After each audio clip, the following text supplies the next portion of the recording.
Gravando. Bem-vindos todos. Agradecemos a compreensão de vocês. Pela primeira vez vamos começar um pouquinho mais tarde, mas com mais segurança. Agradeço a presença do professor Marcos Martinho, a presença dos meus colegas aqui, de todo o público que está sempre presente nesses 30 encontros que a gente vai fechar hoje. Essas atividades, né, durante a quarentena, no ano de 2020. Vamos voltar com outro formato, mas agora eu quero passar a palavra para o nosso coordenador do laboratório. Essas atividades foram desenvolvidas pelo Laboratório de Estudos Clássicos da UF, durante a quarentena, antes de começarmos as aulas e durante as aulas também online. Então, Beethoven teve uma certa dificuldade para acessar. Agradeço a todos pelo retorno, tá? Somos 53, antes éramos 40 e pouquinho, então fico feliz com isso. Beethoven, você está tentando ajustar aqui. Eu estava tentando ajustar aqui meu áudio e vídeo e não gastar mais tempo. Eu vou começando por aqui. Então, bom, agradeço a todo mundo que está presente. Peço desculpa pelas questões técnicas todas que estão implicando com esse evento de hoje. Então, também eu tive aqui um problema com o meu computador. Por algum motivo, eu não consegui acessar a reunião pelo computador. Estou acessando pelo celular. Mas vamos em frente, que é o que importa. A gente quer escutar, na verdade, é o Marcos. E eu queria só deixar registrado, então, um agradecimento, como eu tinha falado, um agradecimento e de certa maneira, um testemunho do que foi realizar esse encontro do projeto Leque UF na quarentena ao longo dessas 30 semanas. Então, vou me permitir ler, como eu tinha falado, um pequeno texto com esse agradecimento, até para não me estender mais no tempo, tá? Este evento de hoje celebra o 30º encontro do projeto de extensão Leque UF na quarentena. E me parece que a palavra celebrar cabe bem mesmo. Celebrar, antes de significar comemorar, o que também estamos fazendo hoje, e era isso que eu ia dizendo quando sofremos aquela interrupção, celebrar, antes de significar comemorar, o que também estamos fazendo, quer dizer, em latim, ir muitas vezes ou ir com muitas pessoas. Eu acho que é isso que fizemos até agora. Viemos até aqui com muitas pessoas e muitas vezes, sempre às quartas-feiras, ou com uma pequena variação, às 3 horas da tarde, desde 22 de abril. E sempre viemos com muitas pessoas. Numa média, possivelmente, essa conta não é acurada, de uns 50 participantes por encontro. E muitas vezes passamos de 100 participantes numa tarde. Então, o que significa, numa conta simples, bem mais de 1.500 pessoas, e eu brinco, mais de 1.500 pessoas viemos juntos, muitas vezes, até aqui. Bom, mas infelizmente eu não posso deixar de lembrar que também desde abril morreram por Covid-19 no Brasil mais de 160 mil pessoas, muitas das quais poderiam ter suas vidas poupadas se tivesse havido melhores práticas e políticas públicas de controle. Em meio ao terrível cenário da pandemia, no entanto, traz um pequeno alento dizer que ontem, depois daquele trágico julho, quando lá a gente chegou a mais de 10 mil mortes por semana, o Brasil registrou uma média semanal ontem de mortes comparável àquela última semana de abril, que é em torno de 2.500. Embora o número ainda seja muito alto, isso indica uma queda significativa na inclinação daquela tão afamada curva. Alento que se esvazia, e eu preciso notar isso, alento que se esvazia com a notícia de ontem do julgamento da Mariana Ferrer, e alento que fica em suspenso agora com a apuração da eleição dos Estados Unidos. Alento, assim como antes eu falei celebração, é uma palavra que cabe bem agora, porque, como a gente já mencionou, foi como um remédio ao desalento de centenas de pessoas de nossa comunidade acadêmica, diante de mais de um mês de calendário suspenso, que começamos o Leque UF na quarentena lá em abril e que termina hoje aqui. Termina hoje com uma comunidade acadêmica bem mais alargada e mais ampla do que imaginávamos. Hoje são um pouco da UF, também alunos e professores, e eu citaria aqui um número enorme de siglas que representam universidades federais, estaduais, institutos federais, universidades particulares, realmente de todo o Brasil, de norte a sul, de todas as regiões. Então, a gente fica muito feliz com essa presença e com essa participação e com essa integração dessa comunidade acadêmica alargada, verdadeiramente extramuros.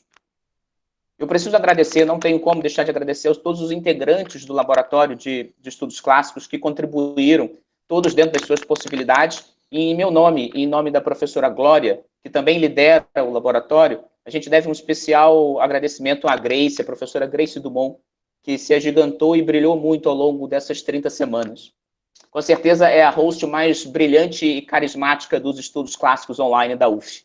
E que abriu tantas portas. Inclusive, foi ela que fez a primeira fala do Leque UF na quarentena.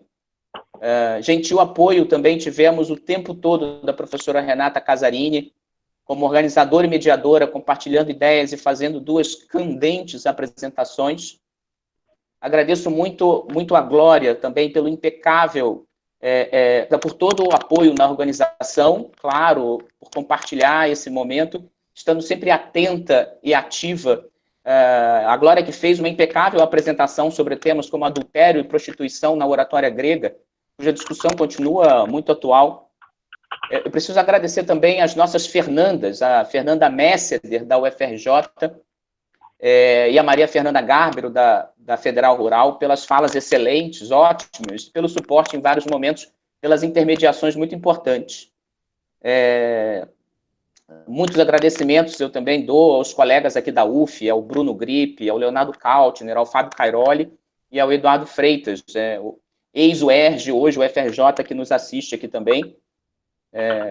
Também pelas apresentações muito estimulantes que fizeram ao longo desse tempo. A fala do Bruno, por exemplo, tem mais de 200 visualizações no YouTube. E agradeço também ao Alexandre Moraes pela parceria com a História Antiga aqui na UF. Contribuíram muito também para a organização as monitoras discentes, especialmente a Heloíse, a Alexia e a Flávia. A Flávia que continua fazendo os certificados até agora, até hoje. Se ela não estiver aí, é possível que esteja. Fica as duas também. Fica o meu agradecimento aqui sincero. A Flávia que quebrou galhos muitas vezes. A Flávia, além de agradecimento, eu prometi uma estátua para ela, para colocar na sala do laboratório. Com medo de esquecer um nome ou outro agora, eu não poderia deixar de mencionar a contribuição ativa, presenças marcantes e constantes, em especial, eu digo de muita gente na metonímia desses 2 nomes, da Francisca Luciana, da UFC, e todo o grupo que vem junto com ela, e da professora Carlinda, da UERJ. Foram parcerias institucionais e de coração que a gente fez aqui durante esse tempo. Eu também não vou lembrar agora todos os nomes, mas queria render os meus mais sinceros agradecimentos a um grupo de jovens, talvez nem tão jovens, que nos assistem aqui fielmente desde abril. Tenho certeza de que alguns aqui, incrivelmente, assistiram a todos os 30, ou quase todos os encontros do Leque UF na quarentena. Que bonito isso. Então, a todos que ajudaram ativamente nas redes sociais também, no Instagram, no Facebook, e também com o canal do YouTube. O Leque hoje, com esse apoio, o apoio de vocês, de quem propulsiona isso, tem mais de 600 seguidores no Instagram e mais de 300 inscritos no YouTube. Então, finalizando, a todos os convidados, a todo o público, a todo mundo que passou por aqui, a todos que fizeram parte dessas atividades, que fizeram essas atividades acontecer, fica aqui, de fato, o meu muito obrigado. E diante da diversidade de hoje, fica mais sensível ainda o meu muito obrigado a todos vocês que estão aqui. E agora a gente passa a palavra para a Grace, mas o que a gente quer mesmo é escutar o Marcos falando, foi o que a gente fez aqui toda quarta-feira. Um beijo, gente, beijo no coração. Obrigada, Beethoven. E é verdade, a gente quer escutar o Marcos falar, Marcos, falar da sua carreira acadêmica me fez ocupar, se eu quisesse, ocuparia algumas páginas do meu Word, tá? Mas eu vou ter que reduzir, porque é um professor super atuante, é um professor da graduação, da USP, né, da pós-graduação, é líder de pesquisa do grupo do CNPq, chamado Entre Retórica e Gramática Greco-Latina, já atuou como professor visitante em várias universidades, em especial na França, né, na Université de Lille, Université Paris-Sorbonne, Paris-Est, Unicamp, Universidade Federal de Sergipe, Bolonha, bolsista do CNPq, né, até 2018, tem a pesquisa, desenvolve a pesquisa sobre o lexo filosófico da latinidade, além de ser autor, organizador de vários livros, capítulos, e com vasta experiência na área de letras clássicas, em especial, atuando especificamente com retórica, poética, história das doutrinas gramaticais e com mitografia, que é o que ele vai falar hoje e que aguardamos ansiosamente, por isso eu vou ser bem breve. Não deixe de fazer meus agradecimentos ao público ativo que está aqui, ao Marcos, que tomou seu tempo para estar aqui com a gente, a minha querida Glória, a Renata, o Eduardo, que está aqui também, se eu não tiver visto mais ninguém do laboratório, ao meu parceiro de sempre, Beethoven, nós dois estamos aqui em quase todos os encontros, a Renata, que segurou ali, foi a host de julho, eu agradeço enormemente, e também quero fazer um agradecimento especial a Estefânia, que possibilitou e viabilizou esse nosso encontro. Então, após o agradecimento, Marcos, a palavra é sua. O palco é seu. Bem, eu queria agradecer, antes de mais nada, o convite a você, Grace. A gente conversou já faz um mês, né? E queria agradecer também aos líderes, ao Beethoven, que eu conheço há muito tempo, à Glória e a toda a equipe desse Laboratório de Estudos Clássicos da Universidade Federal Fluminense. Parabéns por esse projeto, né, que, como o Beethoven já resumiu, foi muito bem sucedido, se conclui hoje, né, e parabéns pelo outro que Beethoven já anunciou próximo ano. Incrível, assim, quer dizer, ainda mais, né, dadas as condições adversas, né, que também Beethoven mencionou, de várias naturezas, né, então parabéns, obrigado pelo convite, e é uma honra para mim poder falar aqui um pouco, né, do que eu estudo. Se eu me lembro bem, Grace, se eu compreendi bem a proposta, era isso, né, quer dizer, a cada vez alguém que veio aqui falar de algo, né, dentre as coisas que estuda, então numa fala de 1 hora, mais ou menos, 1h15, né, e justamente, né, a gente tinha conversado sobre os possíveis tópicos, um deles seriam os rétores, né, gregos e romanos, outro que você mencionou também, as doutrinas gramaticais antigas, né, entre os gregos, entre os romanos, mas no ano passado a gente se cruzou no Congresso da Sociedade Brasileira de Estudos Clássicos e eu tinha lá ministrado um mini curso de mitografia, né? E aí você mesma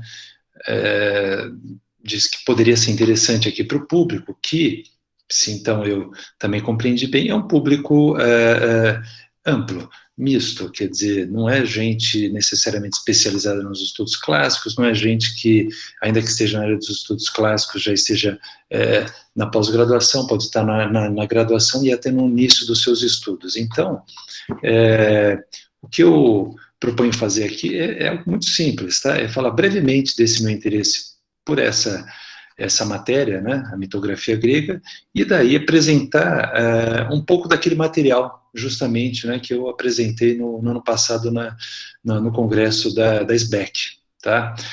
Bem, o meu interesse por essa matéria é muito antigo, né, e ele acabou frutificando de várias maneiras, claro, são as publicações, os artigos que a gente publica aqui e ali, mas também foram projetos de pesquisa que eu desenvolvi, até agora foram 3 projetos, né, de médio prazo, e também daí saiu a minha tese de livre-docência. Então, é uma matéria a qual eu tenho me dedicado já há algum tempo com interesse mais ou menos constante, né? Então, eu vou compartilhar aqui uma tela que vai nos servir assim de guia, tá? Eu acho que eu posso compartilhar, mas não posso, está aqui. Então,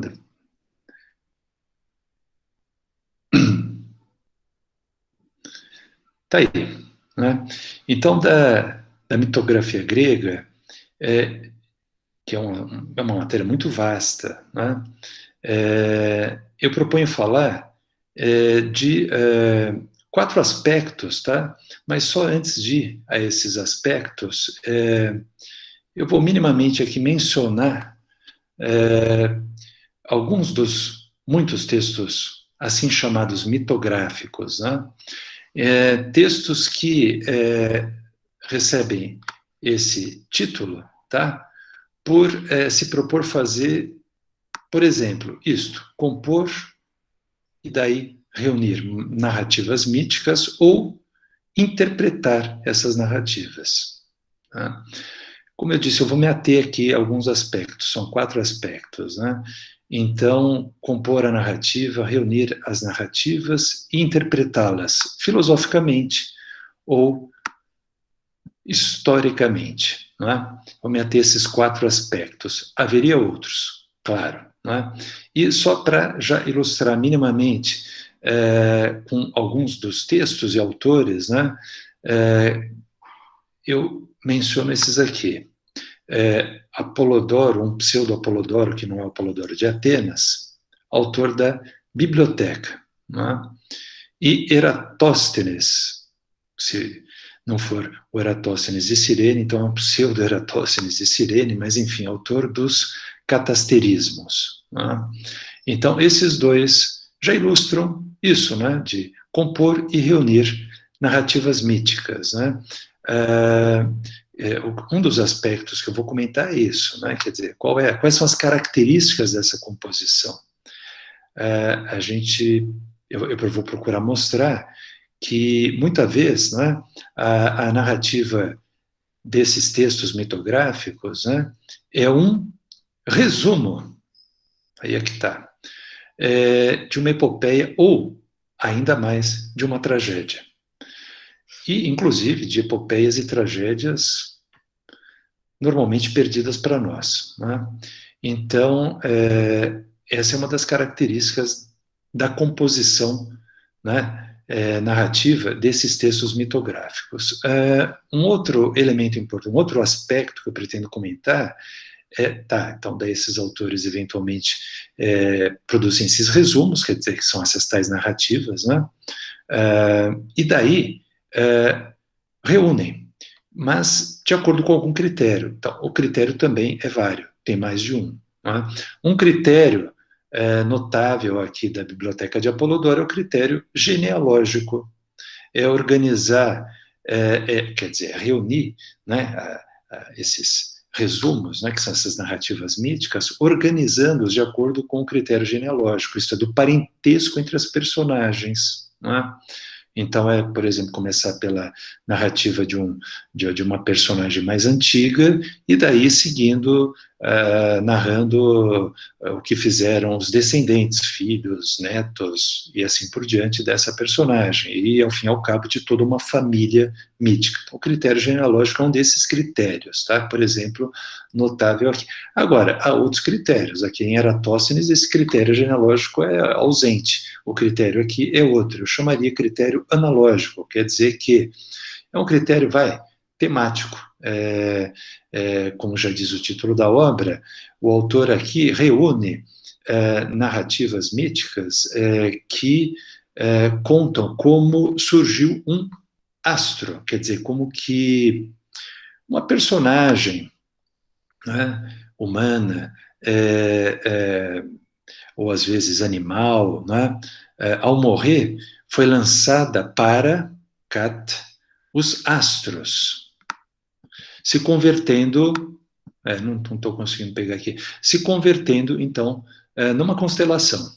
Né? Então, são mitos, se você quiser, astronômicos, sim, mas propriamente mitos astronômicos etiológicos, ou mitos etiológicos astronômicos, enfim, né?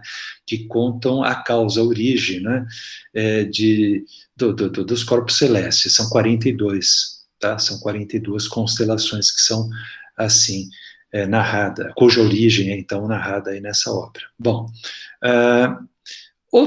mas esses textos mitográficos se propõem a outras atividades, tá? Que não só essa de compor e daí reunir narrativas míticas. Entre outras, essa de interpretar as narrativas míticas. Né? E a interpretação, nesses textos mitográficos, ela é, assim, de um modo muito geral, dupla. A gente pode chamar assim, filosófica ou histórica. Quer dizer que as personagens e as ações empreendidas pelas personagens, né, divinas e heróicas humanas, né, são interpretadas nesses textos como se fossem, como se tivessem um outro sentido que não aquele imediato delas, aquele primeiro imediato delas, um segundo sentido, né, encoberto pelo sentido imediato delas, ou seja, tem um sentido literal, é chamar personagem com aquele nome, é dizer que ela fez isto ou aquilo, mas essa interpretação dita filosófica supõe, ou na verdade propõe, né, que leiamos assim, como se esse sentido fosse só um sentido literal, né, como eu disse, primeiro, imediato, que encobre um subentendido. Né? E esse subentendido é uma lição de filosofia, quer dizer, física ou ética, às vezes cosmogônica, quer dizer que o que se diz no sentido literal, que uma personagem, como eu disse, divina ou humana, né, heróica, fez, na verdade é uma lição sobre que os elementos da natureza, o modo como os elementos da natureza se comportam, ou então sobre a relação entre as partes da alma humana, ou então sobre a origem do mundo, tá? Então, para ilustrar esse tipo de interpretação, eu menciono aqui Heráclito, né, que nos legou essa obra chamada Sobre a Alegorese acerca dos deuses. Bem, assim o título é muito genérico, mas o texto, ao contrário, tá? Ele aplica essa técnica de interpretação a duas narrativas precisas, tá? Particulares. A narrativa da Ilíada e a narrativa da Odisseia de Homero. Então, o autor, Heráclito, né, vai assim explicando, né, cada passo da Ilíada um pouco mais detidamente, e depois alguns passos da Odisseia um pouco mais rapidamente, né? Mas a cada vez ele pretende mostrar como uma personagem vai lá na Ilíada, Aquiles, Agamemnon, enfim, né? Na verdade, né, ela é dita um herói, né, uma personagem humana, mas ela na verdade encobre, não é, um subentendido que é uma lição sobre a natureza, os elementos da natureza, uma lição sobre as partes da alma humana. Não é? Então, só para ilustrar esse primeiro tipo de interpretação. Para ilustrar o segundo, a interpretação histórica. Bem, essa interpretação, ela supõe, de novo, né, ela propõe uma outra leitura, diferente da anterior. Ela supõe o seguinte, que, na verdade, né, o que nós chamamos mitos, né, isso são os gregos lá antigos dizendo, né, o que nós gregos, lá no século IV a.C., chamamos mitos, né, são narrativas cheias de inverossimilhanças. Né?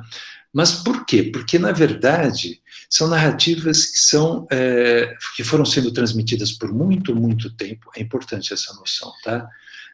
da transmissão que se vai fazendo ao longo de muito tempo, né? E ao longo dessa transmissão, ela foi sendo mudada, ela foi sendo transformada, ela foi sendo deformada, né? De modo que ela acabou dando naquilo que hoje chamamos mitos, que são narrativas cheias de inverossimilhanças, né? De personagens que fazem coisas que são contrárias à natureza, personagens humanas, por exemplo, né? Então, o que essa interpretação propõe é restituir o que teria sido a narrativa original, que não teria nenhuma inverossimilhança e, portanto, seria uma narrativa em que as personagens humanas não fazem nada contrário à natureza. Tá? Então, as coisas espantosas, né, que heróis e heroínas fazem nos mitos, né, se devem a essa transformação, essa deformação de uma narrativa original, que essa original não tinha nada de espantoso, que as personagens não faziam nada que hoje um ente humano não seria capaz de fazer. Tá?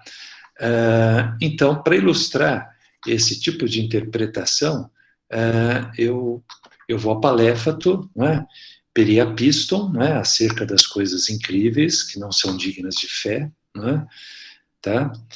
Que é uma coleção de pequenas narrativas, né, em que a cada vez o autor faz isso. Ele dá um resumo muito breve assim, de uma narrativa mítica, e daí ele diz assim, bem, isso que se diz que essas personagens fazem é contrário à natureza, portanto é falso. Né? Aí o segundo passo da interpretação dele consiste em dizer, bem, tá, mas então o que antes se dizia que elas faziam, que daí depois começou a ser isso que se diz hoje. Né? Então ele tem de restituir no segundo passo que teria sido a narração primeira, que aí seria verdadeira. E aí o terceiro passo, né, é explicar como da verdadeira se passou à falsa. Quer dizer, que elementos da narrativa verdadeira acabaram ensejando, se não motivando, né, uma má compreensão dos elementos narrativos, que daí, né, foi sendo desenvolvida posteriormente de um modo equivocado. Pronto. São esses 4 aspectos que, não é, Grace? No ano passado a gente dedicou 1h30 para cada um, né? E eu vou, não sei nem se eu digo tratá-los, mas só mencioná-los na sequência, né? Porque nós temos já menos de 1 hora, né, para ir a eles, né? Todos, né? E isso porque também, como eu disse no início, né, são 4 aspectos, né, dentre outros que eu nem estou mencionando aqui. Né? Bem, então vamos lá. Né? Tá? Características da narrativa mitográfica, que tem que ver com a composição, critérios empregados na reunião, tem que ver com a reunião, e da interpretação filosófica e interpretação histórica. Então, o primeiro aspecto é esse, não é? Quer dizer, quais são as características? Então, também aqui, né, poderíamos falar de mais de uma característica, eu vou me ater a uma que também, creio, seja comum a uma boa parte dos textos chamados mitográficos, né, que é isso de ser, né, a narrativa dos textos mitográficos, na verdade, um resumo, né, de uma epopeia e, mais frequentemente, de uma tragédia. E como também eu já disse, né, obras épicas, trágicas, mais das vezes perdidas para nós. Né? Então, eu dou aqui os nomes, tá? Gregos e também romanos, né, que foram empregados para designar esse tipo de texto, que eu estou chamando aqui genericamente resumo. Tá? Hipótesis, que em latim se diz argumento, ou periorré, que em latim se diz continentia, ou diegesis, que em latim se diz narratio, né? O argumento de uma obra, particularmente de uma tragédia. Né? Quer dizer, o conteúdo de uma obra. Né? A narração, aquilo que é narrado na obra. Né? Não as questões que são tratadas por meio da narração. Por exemplo, isso é deixado de lado nesses resumos. Né? Então, quer dizer, um autor, narra na sua epopeia ou encena na sua tragédia uma ação, mas por meio disso ele pretende tratar algumas questões que tem que ver muitas vezes com o público dele, né, que são questões presentes do público, não é? Políticas, sociais e outras. Não é?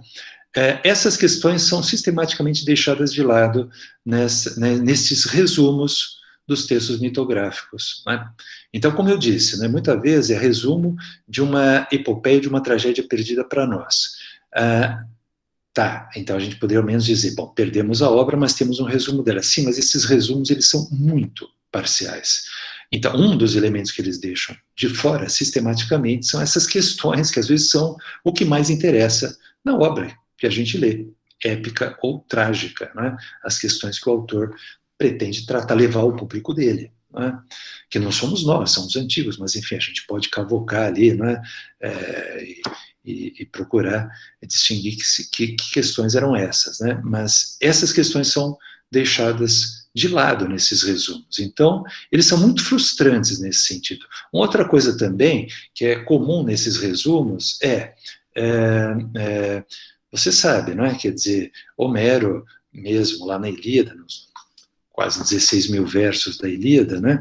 Ele não narra todo o cerco de Troia, ele narra um episódio, que é o da Ira de Aquiles, que se estende por uns 50 e poucos anos do 9º ano do cerco. Tá bem, né? Assim também numa tragédia, né? Numa tragédia, na tragédia do Édipo, rei de Sófocles, o que lá se encena é um dia da vida de Édipo, né? Quer dizer que ele nasceu, enfim, a criança foi exposta, foi daí levada por alguém do palácio de Creonte até o pé do Monte Citeroma. Lá tinha um pastor que vinha de Corinto, que daí se apiedou da criança, levou a criança para os reis de Corinto, Pólibo, Peribeia, etc, etc. Essa criança, quando cresce, enfim, ela ouve gente dizer que ele não seria filho dos reis de Corinto, ele pretende tirar isso a limpo, ele vai até o oráculo de Delfos, aquela notícia, enfim, aquele anúncio, você vai matar o seu próprio pai e vai ter relações incestuosas com sua própria mãe. Então ele decide nunca mais tornar Corinto, porque ele acha que, enfim, de qualquer maneira, esses seriam, então, o pai e a mãe dele. Ele, em vez de voltar para o Corinto, ele toma uma outra rota, e a primeira coisa que acontece aí é que ele topa com alguém que vem no sentido contrário e acaba se desentendendo com essa pessoa, eles brigam, ele a mata. Ele não sabe, é o pai, que ele não conhece, é o pai tebano, quer dizer, Laio, né? Que era o rei de Tebas. Esse sujeito, Édipo, chega... Enfim, gente, eu posso ir aqui narrar, então, seria uma narrativa mítica, tá? Mas isso tudo que eu disse até aqui é o antecedente da ação que está sendo encenada lá no Édipo Rei de Sófocles. Então, mas por que eu estou dizendo isso? Porque esses resumos costumam incorporar, né, a ação que eles resumem propriamente, que é a ação da epopeia ou a ação da tragédia, costuma incorporar a ação que foi encenada numa tragédia, os antecedentes da ação que não foram encenados. Não é?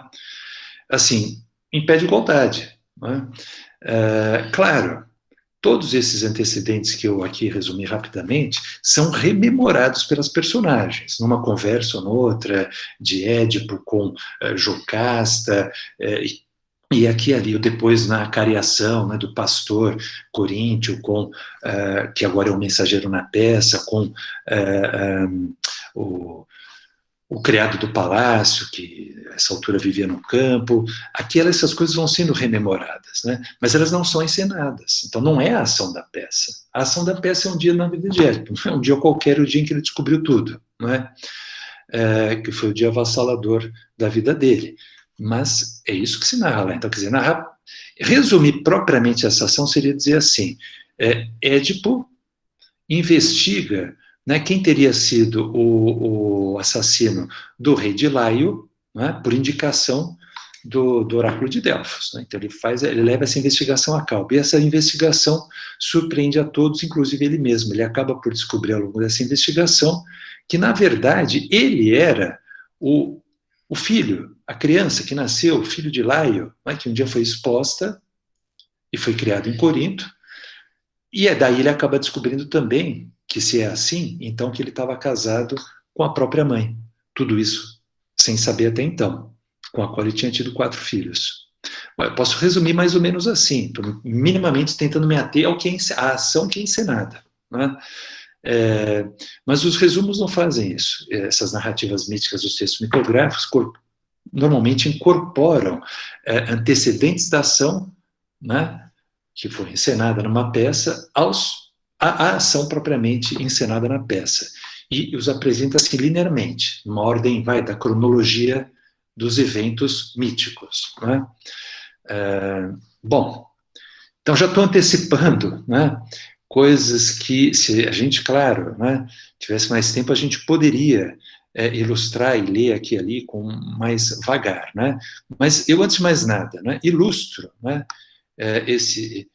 textos que trazem esses resumos com alguns, por exemplo, as Clepíades de Tragilo. Né? Olha só o nome da obra dele, Tragoidúmena, ou seja, é matéria trágica. Como assim matéria trágica? Que ele resume, é uma coleção de resumos de tragédias, foi isso que esse sujeito se propôs fazer, parece, no fim do século V a.C., que foi o século, né, dos tragediógrafos, pouquinhos, mas grandes, né, que sobreviveram, né, Ésquilo, Sófocles e Eurípides, mas tem muita outra gente, né, cujas peças simplesmente não chegaram a nós, né, que é autor de, enfim, que eventualmente tiveram peças que foram resumidas aqui por Asclepíades. Outros, Glauco de Régio, Heraclides do Ponto, Dicearco de Messene, olha os títulos das obras, né? Acerca dos mitos, uma palavra importante, tá? Já venho a ela, acerca dos mitos, né? De quem? Um, de Ésquilo, outro, de Eurípides e Sófocles, e essas obras, então, seriam, de novo, uma coleção, né, de resumos da ação, que é o que aqui se está chamando mito, né, da ação de peças de Ésquilo, ou da ação de peças de Eurípides e Sófocles. Né? Olha lá o termo, né? Hipóteses, argumentos, né? Ou simplesmente acerca dos mitos, isto é, da ação encenada em tragédias de Sófocles, né? E Aristófanes de Bizâncio, que também produziu esse tipo de texto. Veja, é importante a gente ter em mente que esses aqui, ó, esses autores que eu assinalei aqui, eles frequentaram a escola de Aristóteles, quer dizer, sob o próprio, ou já sob os que sucederam Sócrates na chefia da escola, Teofrasto e outros, né? Por que eu estou dizendo isso? Porque eu acho que não é por acaso, é que se a gente lê a Poética de Aristóteles, a gente vê que isso que é chamado assim em geral poética, na verdade, na maior parte, não é, uma exposição da tragédia, do capítulo 6 até o 22. São 2 capítulos dedicados à epopeia, 23 e 24. Bom, então isso denota um certo interesse, né, por esse gênero. Né? O capítulo 26, que é a comparação da epopeia com a tragédia, talvez também seja assim, denote esse interesse particular pela tragédia. Né? Daí quem sucede Aristóteles, né, na escola, que é Teofrasto de Éreso, né, ele compôs uma obra chamada Acerca da Comédia, Pericomoidias, que está perdida para nós, né, mas ele compôs os caracteres, né, que, enfim, são uma coleção de 30 caracteres viciosos, né, próprios de um tipo de comédia que se fazia na época dele, que já na antiguidade foi chamada Nea, né, Nea Comoidia, comédia nova. Então, se daí a gente torna aqui o termo, né, em vez de argumento, né, argumento do mito, se a gente torna o termo mito, eu acho que esse mito aqui é como a gente lê justamente na Poética de Aristóteles, tá? Como a gente lê lá na Poética, quer dizer, o mitos, né, é a ação que é encenada na peça, ou a ação de uma epopeia, né, que é uma ação única, inteira, una e verossímil. Né? Mas daí, justamente, né, a gente percebe que, apesar do interesse, né, de Aristóteles pela tragédia, né, aí na poética, né, a gente percebe, por outro lado, que ele, pelas questões dele, pelos princípios dele, né, ele vai justamente ao mitos, quer dizer, a ação que se desenrola nas partes dialogais. Tá? Ele não vai, né, às partes corais, né, que tecem aqui e ali comentários, a ação que se desenrola nessas partes dialogais. Né? Então, justamente esses resumos de tragédias dão um resumo do que se desenrola nas partes dialogais. É o interesse, por isso que aristotelicamente foi considerado, né, o fundamento do gênero trágico, o fundamento do gênero épico, em geral, o fundamento da poética. Né? E então, eu acho que é por isso que o interesse, né, aqui pela ação que é encenada, mas não pelos comentários que são tecidos pelo coro, e muito menos ainda pelas questões que são tratadas por meio da encenação dessa ação. Tudo isso é deixado de lado nesses resumos. Eu acho que isso aí tem que ver com um certo tipo assim de perspectiva, né, da abordagem dessa escola, né, quando estuda o teatro. Aristófanes Bizâncio já pertence a um outro grupo de gente, né? Ele é um daqueles grandes gramáticos da grande biblioteca de Alexandria, né? Ele vem na esteira de outros já, né? Zenódoto de Éfeso e depois dele Aristarco de Samotrácia, bem, Calímaco de Cirene, Apolônio de Rhodes, tem outros, né? E a orientação também original da fundação dessa biblioteca foi aristotélica, né? Até onde a gente pode se fiar disso, né? Das notícias antigas, né? Parece que foi um membro da escola de Aristóteles, Demétrio de Falero, né? Um dos primeiros a incutir lá nos primeiros faraós, né? Da dinastia ptolemaica, né? A ideia, né? de fundar uma biblioteca e um museion também, né? Um museu. Né? Então, não sei se isso teria deixado uma orientação aristotélica aí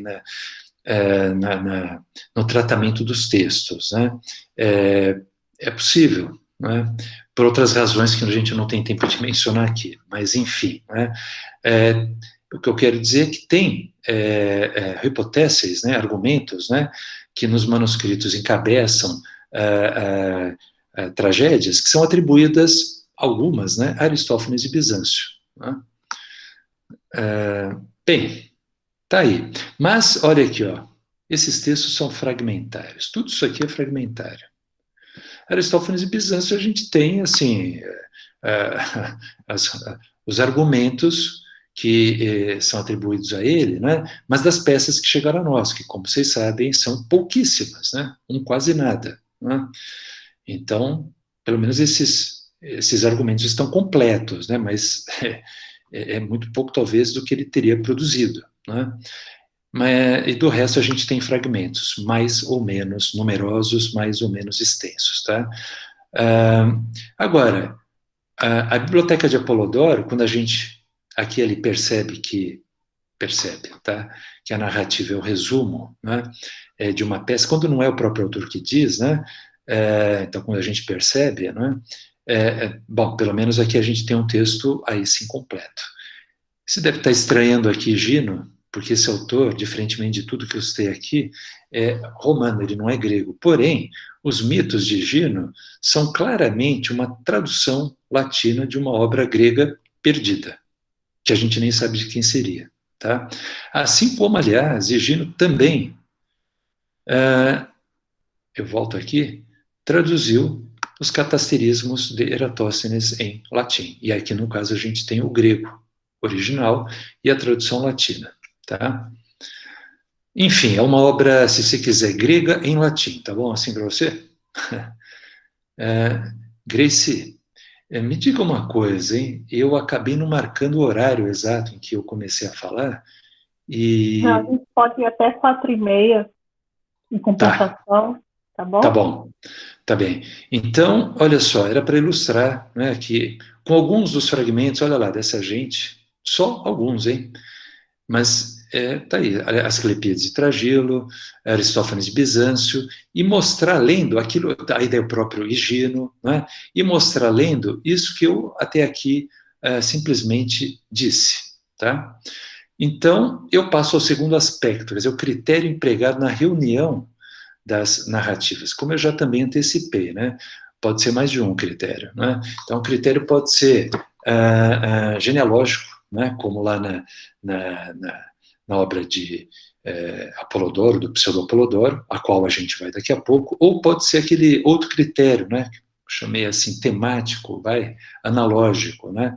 Que foi empregado, adotado na obra dos catasterismos de Eratóstenes, do Pseudo-Eratóstenes de Cirene, enfim. Não é? Então, aqui eu também traria alguns exemplos para ilustrar, mas eu vou passar aliás, né, você veja, eu mencionei esses dois, mas o exemplo que eu tenho aqui é de Partênio de Niceia. Se os catasterismos de Aristófanes e Bizâncio, né, Aristófanes e Bizâncio, esquece, de Eratóstenes, né, são uma coleção de 42 narrativas míticas, né, que narram cada uma a causa, a origem de um corpo celestial, que é uma origem mítica, é uma ação de personagens, e daí no desfecho dessa ação, a personagem sobrenaturalmente, né? Personagem que pode ser humano, pode ser um animal, tá? Ela é elevada até o céu e lá ela se converte num corpo celestial, numa constelação. Né? Então, esse é o tema, né? É isso que cada uma das narrativas dessa obra tem análogo às demais, ou seja, ser um mito de matéria astronômica e de natureza etiológica, quer dizer, que narra a origem de alguma coisa, né? Uma origem antiga, mítica, de alguma coisa que é atual para nós e que a gente tem por trivial, né?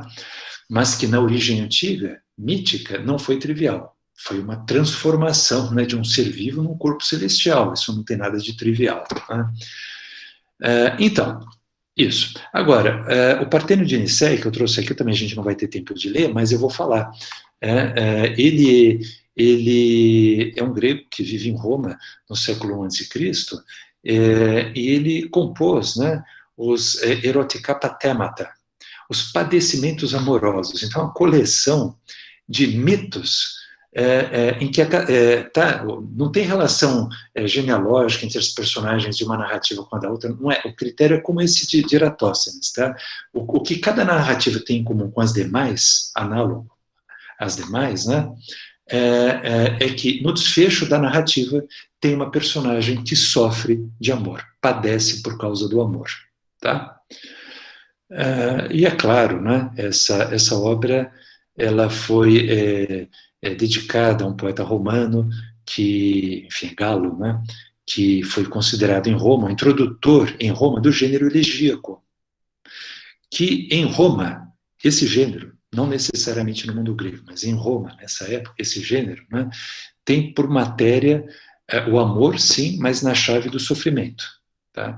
Então, essa coleção poderia ser usada como manual, desculpa, como um manual, né, para o autor elegíaco eventualmente compulsar a obra e de lá extrair uma referência ou outra a um mito de padecimento amoroso, como o do eu elegíaco, que padece por causa do amor. Tá? Aí também eu iria aqui às astronômicas de Higino, mas eu vou passar tudo isso em silêncio, ou pelo menos aqui a Biblioteca de Apolodoro, só para dar aqui, olha, assim, as entradas, né, de cada eixo narrativo. Então, o que chega a nós da obra, tá, que chega a nós incompleta, né,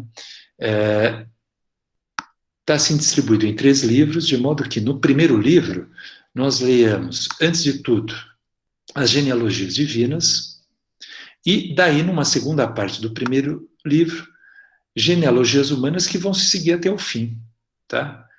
Dos livros seguintes. Bom, essas genealogias humanas são divididas, então, claro, genealogias, né? Por um ancestral mais remoto de cada genealogia, de cada família mítica. Então, por exemplo, a genealogia de Deucalion, né, a genealogia que já é exposta na segunda parte do livro 1. Daí a genealogia de Ínaco. Essa vai se desenvolvendo por vários ramos, né? Ela vai se ramificando de um lado e de outro. Então, uma primeira ramificação já exposta aqui no livro 2, a genealogia de Ínaco, a partir de um descendente dele chamado Belo. Tá, livro 2. Daí, no livro 3, continuação da genealogia de Ínaco, mas a partir de um outro ramo da família, a partir de Agênor e Europa. Aí depois, genealogia de Ínaco a partir de Agênor e Cadmo. De novo, só que agora a partir de Pelasgo. E só aqui se completa a genealogia de Ínaco, né? Começou lá no início do livro 2 e vai até esta parte inicial do livro 3. Daí a genealogia de Atlante, a genealogia de Asopo e genealogias atenienses, né? De Cécrope, de Crâneo, de Anfictium e de Erictônio. Né?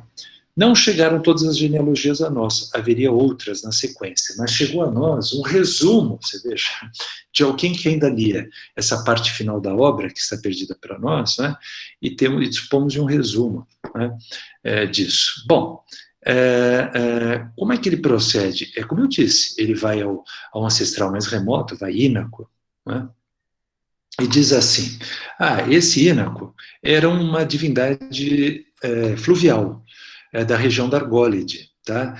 É uma divindade, ele é o rio, né? Ínaco, e então ele tem descendentes, e aí ele vai mencionando esses descendentes, e à medida que ele vai mencionando os descendentes, ele vai contando o que cada descendente fez de notável, de importante, né?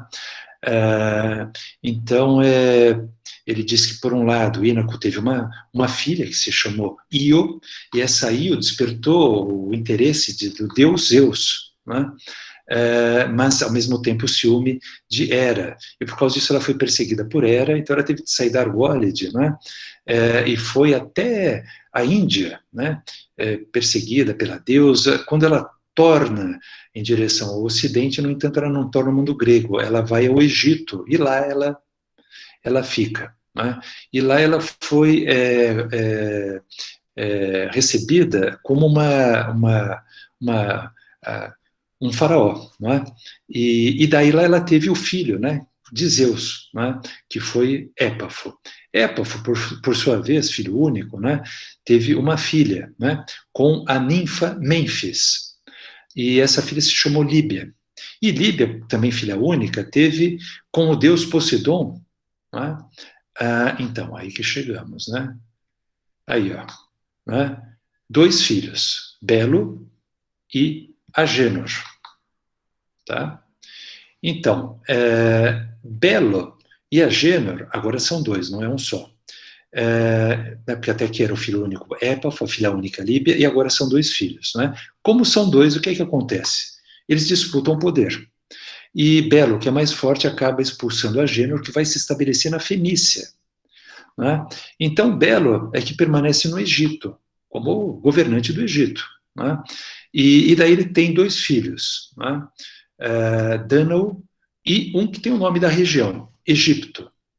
Ou seja, de novo, são 2 filhos, vai ter briga pelo poder. Né? Só que Dânao teve 50 filhas, as Danaides, e Egipto teve 50 filhos, os egiptidas. Então, esses 2 que disputam poder, né, eles disputam até que o irmão Dânao finge querer fazer as pazes com o irmão Egipto, e aí ele diz assim, olha, vamos casar as minhas filhas e os seus filhos, todos. Sim.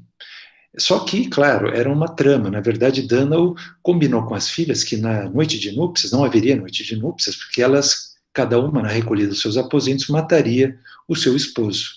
E foi o que elas fizeram. Ou melhor, 49 delas, exceto uma. Não é? E assim vai. Não é? Então, daí ele vai narrando os descendentes de Belo por meio de Dânao e Egito, né?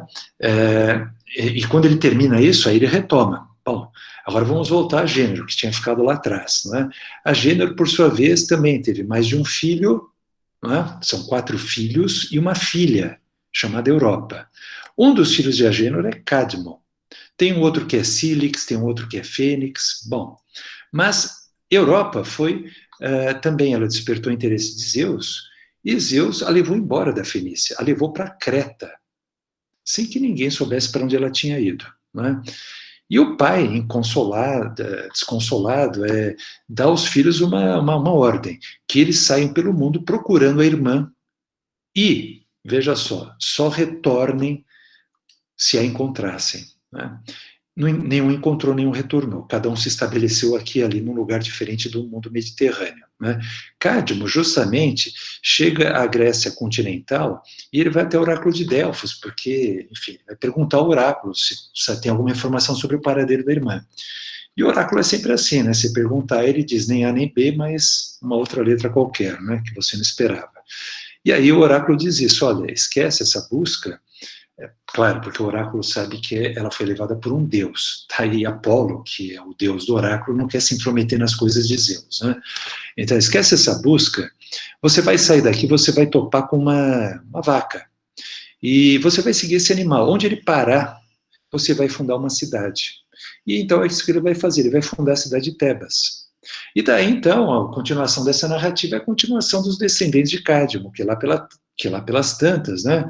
São os descendentes dos descendentes, claro, incluem vários, aí Polidoro, Acteion, Lábdaco, Laio, Édipo, Eteocles e Polinices. Então, Eteocles e Polinices, aliás, né, que diferentemente de Édipo, diferentemente de Laio, que são filhos únicos, Eteocles e Polinices que brigam pelo poder.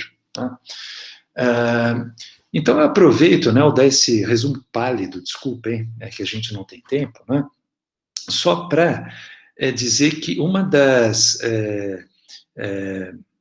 dos interesses, né, que os autores dessas genealogias têm, né, é político, tá? De estabelecer, por meio de uma narrativa, né, a origem de famílias que, nos tempos desses autores, né, se dizem, né, descendentes dos fundadores da cidade, e assim legitimam, né, o seu papel político preponderante naquela cidade, né? Então tem um interesse político, às vezes, nessas genealogias, né? De qualquer maneira, né, são famílias que se dizem descendentes dos fundadores da cidade, daí dos primeiros governantes da cidade. E, portanto, é justo que essas famílias hoje, se não sejam ainda governantes, ao menos tenham um papel preponderante ali nas decisões da cidade, né? Mas, então, também isso faz entender por que sistematicamente, irmãos brigam no mito grego, né? É porque isso que a gente normalmente chama heróis, tá? Pare para pensar nisso, são, antes de mais nada, príncipes, reis, filhos de reis, filhos de primos, irmãos de reis, primos, né? São personagens, membros de uma família real, né? De fundadores de cidades, né? Então, na verdade, essas brigas, veja, não são motivadas por nenhuma tara pessoal, nenhum desvio de caráter, não é nenhuma intriga familiar, é, na verdade, disputa pelo poder, né? Que talvez seja a verdadeira tara humana, né? Mas, enfim, talvez também isso ajude a compreender, de alguma maneira, né, o comportamento de umas personagens, né? Eu vou passar tudo isso em silêncio para minimamente mencionar, nesses 10 minutos finais, a questão da interpretação, tá? Da interpretação. Eu disse, uma é filosófica, outra é histórica. Essas duas interpretações surgem num momento, tá? Que dá para datar, né? A primeira, na virada do século VI para o 5 a.C., tá? E a segunda na virada do 4 para o 3 a.C. E em ambos os casos, né, em ambos os períodos, né, no seio de uma polêmica. Uma polêmica. Quer dizer o seguinte, que tanto a interpretação filosófica surge no seio de uma polêmica, como a histórica no seio de uma polêmica. De quem com quem? Quem que polemizou com quem? Bem entendido, a interpretação filosófica, no seio de uma polêmica dos que, vou usar a expressão aristotélica, tá? Dos que primeiro filosofaram, ou se você quiser dos fisiólogos, com os aedos, os recitadores, que depois foram chamados poetas. Aquela briga que a gente vai ver depois em Platão, na República de Platão, no livro 2 e 3 da República, no livro 10 da República, não é? Enfim, aquela briga, não é? Começa aqui. E é no seio dessa briga, não é? Desses que primeiro filosofaram, ou desses fisiólogos, esses que se interessaram pelo estudo da natureza, né? Com os que primeiro poetaram, isso sou eu que estou dizendo, tá? Na verdade, os aedos, os recitadores, Ou seja, é uma gente que começou a polemizar com aquilo que Homero, particularmente, e também Hesíodo, diziam acerca de tudo, das coisas da natureza, acerca do comportamento humano e, particularmente, acerca dos deuses, da divindade. Então, uma gente que polemizou, dizendo que aquilo que Homero e Hesíodo dizem não está bem. Na verdade, não só é equivocado, mas é uma impiedade o que eles dizem dos deuses, né? Bem, para defender, porque era isso mesmo, teve uma acusação, para defender Homero e eventualmente Hesíodo, né? Foi que, então, se desenvolveu uma estratégia de leitura, que eu estou chamando aqui interpretação, que pretendeu mostrar o seguinte, assim, uma conciliação da briga. Isso que os fisiólogos estão dizendo é verdade, mas não é verdade. É verdade no sentido literal, mas Homero e Hesíodo não têm só o sentido literal, eles têm um subentendido. Se você não for capaz de perscrutar esse subentendido, você vai dizer que o que Homero diz é uma impiedade pura e simples. Mas se você for capaz de perscrutar esse subentendido, você vai descobrir, por sob a narrativa literal, uma lição filosófica, que é a lição dos próprios fisiólogos. O que prova, inclusive, que Homero já sabia tudo que eles hoje estão descobrindo antes deles, tá certo? Então, só para ilustrar, e aí eu encerro, tá, Grace? Eu vou ler um texto, pelo menos. Eu tinha que falar de Xenófanes de Colofão, no mínimo, tinha que falar de Heráclito de Éfeso, tinha que falar de Pitágoras de Samo, mas vamos passar tudo isso em silêncio. Eu vou falar de Teágenes de Régio, tá? Enfim, talvez esse texto aqui, tá? Não seja, é atribuído a Teágenes de Régio, talvez não seja de Teágenes de Régio, como eu creio. Né? De qualquer maneira, não me importa aqui para isso que a gente está querendo mostrar. Ele só ilustra esse tipo de interpretação, tá? Seja de Teágenes de Régio, seja de um outro Teágenes, ou seja de um autor que nem tenha esse nome, tá? Olha só como é que esse texto diz. O arrazoado de Homero acerca dos deuses, Hoperiteion logos, tem-se em geral por inútil a se impor, senão também por inconveniente a prepúcio. Por quê? Porque ele afirma, né, quer dizer, Teágenes afirma, né, que não convém o prepontas, por isso que ele, né, é inconveniente, quer dizer que não convém o prepontas, os mitos sobre os deuses. Tá? Quer dizer, Teágenes, que é o sujeito do verbo afirma, subentendido aqui, afirma que esses mitos de Homero, o arrazoado de Homero acerca dos deuses, né, os mitos, né, sobre os deuses, não são convenientes, não são decorosos, se você quiser traduzir assim. Tá? Então eles são, na verdade, indecorosos. O arrazoado de Homero, o logos dele, acerca dos theoi, né, theon, logos, a teologia homérica, tá, é inútil, se não inconveniente ou indecorosa. Tá? Bom, então isso, né, foi uma acusação que se fez, né, a qual justamente Teágenes pretende responder. Então, contra tal acusação, porém, uns, por seu lado, livram-se da literalidade, apotes lexios, do texto, por crerem que tudo no texto de Homero está dito em alegoria, que é aquele subentendido a que eu me referi, é o sentido subtendido, que é o sentido não literal, mas alegórico. Tá? Então, está dito tudo em alegoria acerca do quê? Não acerca dos deuses, mas acerca da natureza, dos elementos, quer dizer, as coisas da natureza, e também acerca, um pouco mais abaixo aqui, acerca das disposições da alma. Então, o sentido literal da narrativa homérica, segundo esses que acusam Homero, né, é uma impiedade, porque diz coisas absurdas dos deuses, né? Mas, se soubermos, segundo outros, né, que fazem agora a defesa de Homero, perscrutar o texto de Homero, vamos descobrir um subentendido, né, que é o sentido alegórico, né, que é uma lição sobre a natureza, então uma lição física, uma lição sobre as disposições da alma, as partes da alma humana, que é uma lição ética. Tá? Então, só para ilustrar, né, o que está aqui não é mencionado, mas a gente percebe claramente, né, que é uma das coisas que Homero diz dos deuses, que os deuses brigam entre eles. Né? Isso de rixas movidas pelo ódio, né, é coisa de ser humano, não é coisa de ser divino. Né? Então, particularmente, Homero descreve uma dessas brigas famosas, né, lá no início do canto 20 da Ilíada. Né? Então, os deuses se enfileiram uns de um lado, outros do outro, e começa uma briga entre eles. Né? Então, dizer que deuses brigam entre eles como humanos brigamos, né, é uma impiedade, é atribuir paixões humanas negativas, né, a um ser supremo que é positivo. Né? Bem, então, mas é que isso é Homero na sua literalidade. No seu subentendido, no seu sentido alegórico, na verdade, os deuses, aquilo que Homero chama com o nome de um deus, na verdade é um elemento da natureza. E assim, e dizer que os deuses brigam entre eles é porque os elementos da natureza, na natureza, colidem uns com os outros, quer dizer, não todos com todos, né?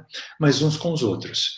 Então, ele ilustra assim, na natureza, nós observamos isso, né? Que o seco luta, olha aqui a metáfora, a linguagem metafórica para falar das coisas da natureza, né? O seco luta, majestai, com o úmido. Assim como o quente com o frio. Onde faz calor, não faz frio. E onde faz frio, não faz calor. Né? Um ocupa o lugar do outro. Eles vão se alternando. Mas eles nunca estão os dois juntos no mesmo lugar. Se o clima é úmido, naquele momento ele não é seco. E se ele é seco, naquele momento ele não é úmido. Nunca é ao mesmo tempo úmido e seco. Esses elementos não convivem na natureza. Nesse sentido, eles brigam, eles disputam lugar. Onde está um, o outro é expulso de lá. Ou ainda, a água é capaz de apagar o fogo. E o fogo, claro, de fazer a água evaporar e secá-la. Então tem uma briga entre o fogo e a água. E assim também os elementos todos, né, de que se constitui todo, né, esses elementos, né, de que se constitui todo, subsiste entre eles uma oposição. Ora, então, isso é o que os fisiólogos hoje dizem, né? Mas Homero já disse isso tudo, só que em vez de ele chamar fogo, fogo, água, água, o fogo ele chama, olha aqui, ó, Apolo, Hélio, Hefesto. A água ele chama Poseidon, Escamandro. A lua ele chama Ártemis, o ar ele chama Hera, e assim por diante. Então, quando Homero diz que este Deus brigou com aquele Deus, não, esse Deus é como ele chama um elemento da natureza, e aquele outro é que ele chama, como ele chama outro elemento da natureza. Então, na verdade, se você souber decodificar assim, a nomenclatura homérica tem que ver com nomeação, dianomasdonta. Né? Então, é empregar impropriamente, isto é, empregar o nome de um ser animado, no caso divino, né, mas antes de mais nada animado, para se referir a um ser inanimado, que são os elementos da natureza. Tá?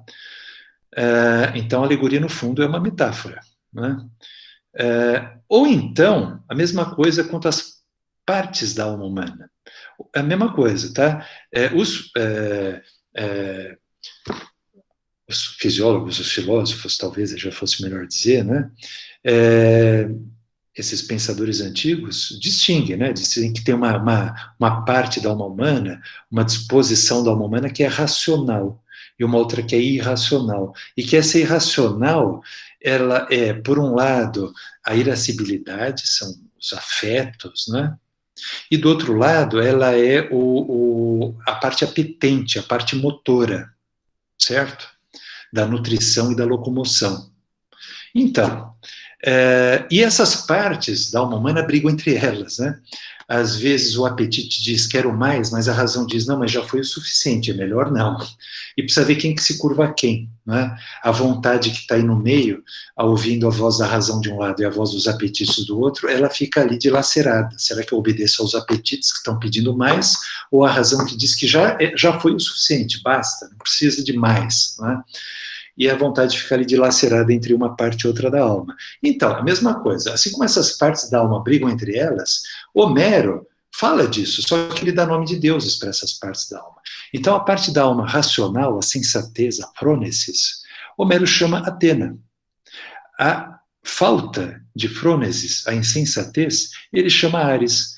Os apetites, as epitimiae, ele chama Afrodite. A razão, o logos, ele chama Hermes. Então, de novo, se Homero diz, esse Deus brigou com aquele Deus, é porque é uma parte da alma que briga com outra parte da alma. Gente, 4:30 passada. Então, acho que tá bom, né? Grace, desculpa, assim, pelo atropelo, mas era a tentativa de minimamente trazer um pouquinho de tantas coisas que tem nessa área, né, para a gente estudar, tá? Eu vou parar a apresentação aqui. Já estão pedindo bis, tá? Mas, enfim, o que é bom a gente quer que repita, tá, né? E tinha disposição. Deve ter perguntas aqui, a gente pode... Eu estou à disposição, Grace, eu fico aqui, tá? Eventualmente as pessoas já vão se desconectar, mas tem gente que fez perguntas aqui por escrito, que quer fazer outras perguntas oralmente. Eu vou ficando, tá? Você que comanda. Você que manda. Ok. Primeiramente, agradeço por você ter ajustado diante de todos os acontecimentos a sua fala. A gente pode até no espírito, né, se deixar levar pelos acontecimentos, mas agradeço mais uma vez. E, assim, eu tenho algumas coisas para falar, mas eu vou abrir para o público. E o Rafael Silva já tem aqui uma pergunta para fazer. Rafael, por favor, fique à vontade. Se quiser falar só com áudio ou com a câmera. Na verdade, tem essa pergunta do Fernando. Será que você não prefere lê-la antes? Do Fernando Mattioli, que acho que aí no chat. Eu estava realmente... eu vi aqui a pergunta, ó. A pergunta, né? A interpretação filosófica do mito, ou sua própria grafia, né? Opa, peraí que o texto andou aqui. Ou sua própria grafia, né? Afasta, em alguma medida, o mitos do logos.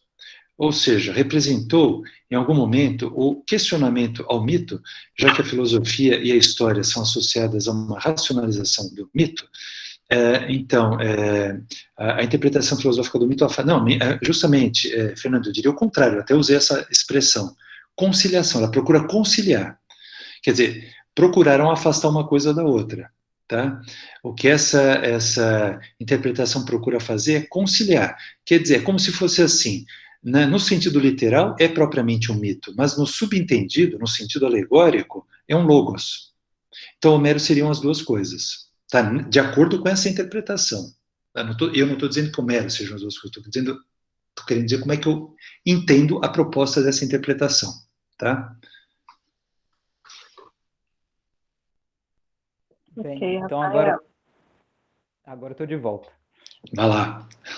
Obrigado, Marcos, pela palestra, muito instigante, muita coisa, assim, né, as referências. Mas eu teria algumas perguntas, eu vou tentar ser bem sintético para não tomar muito tempo. Quando a gente fala mitografia, né, para colocar sob esse rótulo escritos que são tão distantes temporalmente, qual é o conceito, em termos de gênero discursivo, com que a gente pode trabalhar, imaginando que talvez esses autores não estivessem, no momento da composição mesma das obras, trabalhando com uma mesma noção? Essa seria uma primeira questão.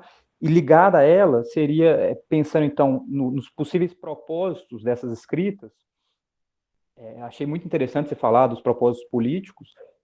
Uma coisa que às vezes eu vejo sendo dita para o Pseudo-Polodoro, por exemplo, é um momento em que os mitos já talvez não tenham mais tanta entrada cultural, a tentativa de alguma forma de resgatar esse legado e torná-lo mais facilmente acessível em termos pedagógicos. Quase como se fossem manuais de fácil acesso, talvez para oradores, retores e tal. Queria saber se você acha que esse propósito faz algum sentido ou não. Suas perguntas são ótimas, Rafael, legal. Permite justamente tocar questões que, né, a gente passa em silêncio aqui porque não tinha tempo. A questão primeira do gênero.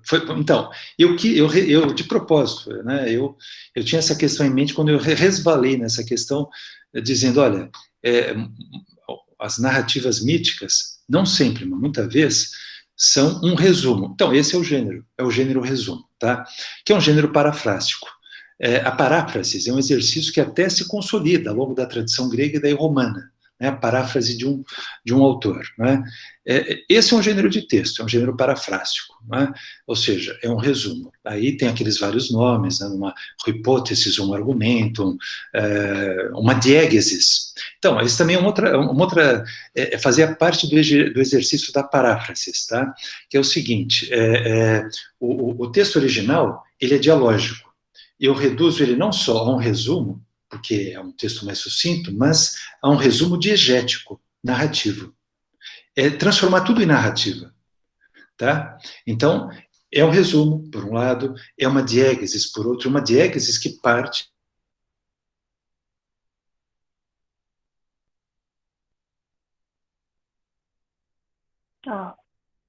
Ok, Marcos.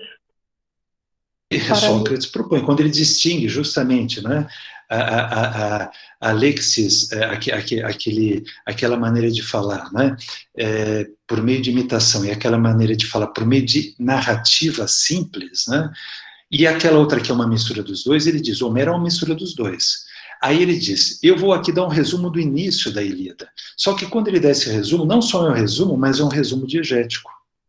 Quer dizer, ele não vai resumindo as partes narrativas e a cada vez também as partes dialogais, né, das falas das personagens.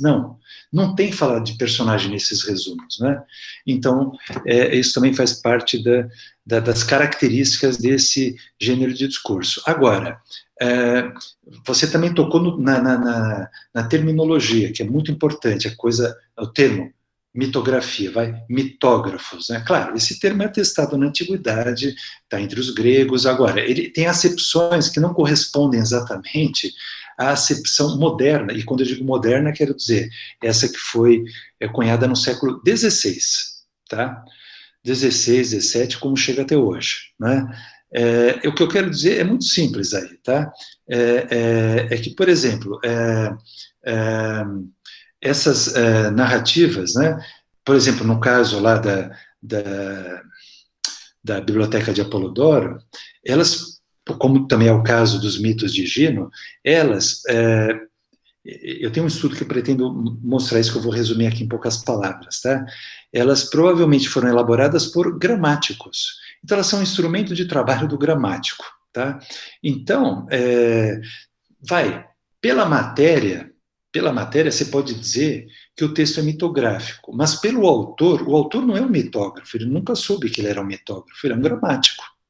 Ele precisa, dentre outros instrumentos de trabalho que ele vai elaborar, de resumos, né, de narrativas míticas que ele usa como manual para compilar e explicar os poetas que ele lê com os alunos, né? Então, o autor, ele não é um mitógrafo, ainda que o texto seja mitográfico. O que eu quero dizer é o seguinte: o diálogo de Platão, o Gorgias, a matéria dele é a retórica. Você vai dizer então que esse é um texto retórico. Não, é um texto filosófico cuja matéria é a retórica. Então eu posso dizer que é um texto elaborado por um gramático cuja matéria é mitográfica, mas não quer dizer que o autor seja um mitógrafo, né? Quanto aos autores que interpretam, né, eles poderiam, quiçá, se dizer, né, na época, não mitógrafos, né, mas uns talvez se dissessem historiadores, outros talvez se dissessem filósofos. Então, foi uma parte do trabalho de alguns historiadores, de alguns filósofos, né, desenvolver essas interpretações. Tem textos, né, que interpretam alegoricamente Homero, que são textos de rhétores.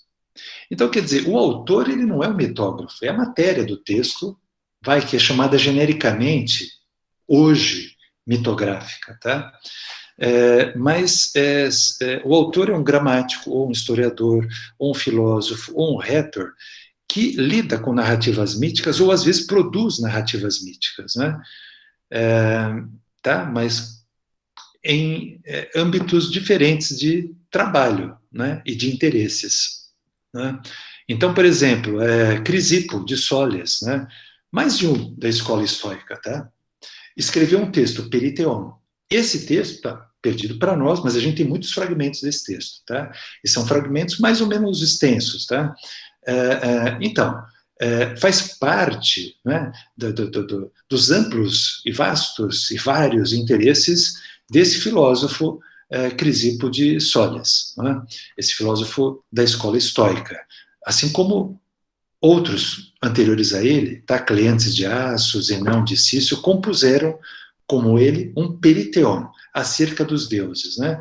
E nessas obras perdidas, mas de que a gente consegue ver daquilo que a gente consegue ver dos fragmentos, né? Eles, para falarem da natureza divina, eles vão àquilo que outros já falaram, particularmente os poetas. Então, uma posição poderia ser aquela, dizer, tudo isso que esses poetas dizem está equivocado por causa disso, disso, disso. Mas a deles não é essa. A deles é essa posição conciliadora. Eles procuram mostrar que aquilo que os poetas disseram faz sentido sim, mas é esse sentido subentendido, né? E esse sentido subentendido permite compreender muita coisa correta, filosoficamente correta, estoicamente correta da natureza divina, né? Então, para esses autores, eles estão escrevendo um texto filosófico que vai aos poetas e propõe um tipo de interpretação, né? E, de novo, esse tipo de interpretação ela é recorrente em outros autores, pode ser num rétor, pode ser num gramático, e a cada vez tem um âmbito de trabalho de interesses diferentes, em que esse tipo de interpretação opera, tá? Perfeito, muito obrigado. Obrigada, Wayne. A gente tem mais uma pergunta aqui, que é a pergunta do Eduardo. Eduardo dá boa tarde para a gente, agradece. Se pode considerar a mitografia como gênero literário. Assim, Eduardo, eu vou amplificar, tá, a minha resposta. Eu não sei se dá para considerar nada do que os antigos escreveram um gênero literário, porque eu não sei se eles tinham noção de literatura, tá? Eles sabiam que era poesia, eles sabiam o que era um discurso oratório, que alguém vai lá e pronuncia no tribunal ou na Assembleia Pública, para de fato defender uma tese para valer, né? Para de fato ser absolvido ou condenar alguém, para de fato estabelecer um acordo comercial com uma cidade vizinha, ou declarar guerra a uma cidade vizinha, tá? Se depois esses textos, né, vai que a gente chama oratórios, eles já chamavam oratórios, né? Se depois eles são, numa recepção moderna, né, enquadrados num conceito de literário, né, tudo bem, isso é um problema nosso, né? Mas para eles é um texto que tem uma natureza muito diferente da natureza de um outro texto que é composto para entreter os convivas num banquete, ou para celebrar alguém que venceu uma competição, ou para lamentar os seus amores e também entreter alguém que vai se divertir com aquilo, né? Ou, enfim, né, para ter seu elogio daqueles que morreram em combate, né? Então, agora, assim, essa é uma primeira resposta que eu daria, mas a outra resposta que eu daria de qualquer maneira, tá, assim, pensando no que eu disse sobretudo no início, né, são resumos, tá, como eu disse lá, que primeiro, são muito parciais, quer dizer, eles simplesmente desprezam, às vezes, as coisas mais importantes que estavam no texto original, que são as questões tratadas lá, né, que foram levadas pelos autores ao seu público.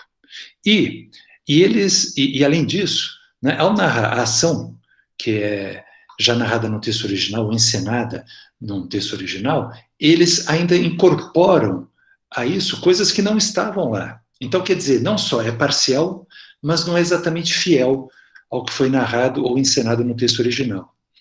E são textos, assim, resumo, no sentido também da extensão do texto, muito sucintos, né? Então, o que eu poderia dizer, assim, é que são textos muito toscos, sabe? muito toscos, que tem, assim, sempre mais uma cara de instrumento de trabalho do que um texto para ser lido, vai ser que é isso literário, né? Por prazer, para ser admirado, para servir até de exemplo, de uma maneira de escrever, eu não sei, né? E também é difícil generalizar, tá? Porque, como eu já disse aqui, tem texto que foi elaborado por um gramático, outro por um rétor, por um filósofo, né? Eu estou pensando particularmente naquilo que eu disse no início, né? Agora, não impede, né, que esses textos tenham sido lidos, né, não só como instrumento de trabalho de um gramático, mas depois que eles tenham circulado como leitura de entretenimento. Assim também como, né, isso é uma coisa que os próprios antigos discutiam, né, eu mencionei agora há pouco, os discursos oratórios, eles eram feitos ali para uma circunstância. Tá, mas depois eles foram copiados e circularam, e às vezes, para circular, eles foram reelaborados. Tem essa discussão entre os antigos, né? Será que Demóstenes, será que Ésquines, né, fizeram circular aquilo exatamente que eles tinham dito, ou será que teve uma reelaboração para um outro tipo de recepção agora que é do leitor, não a do ouvinte, né? Enfim, claro que tem esses vários tipos de recepção que a gente teria de considerar também, né? É que eu assim, acho mais a pergunta do Rafael, assim, qual é o gênero de discurso, né? Então, acho que os antigos pensariam mais por aí do que por essa chave, né?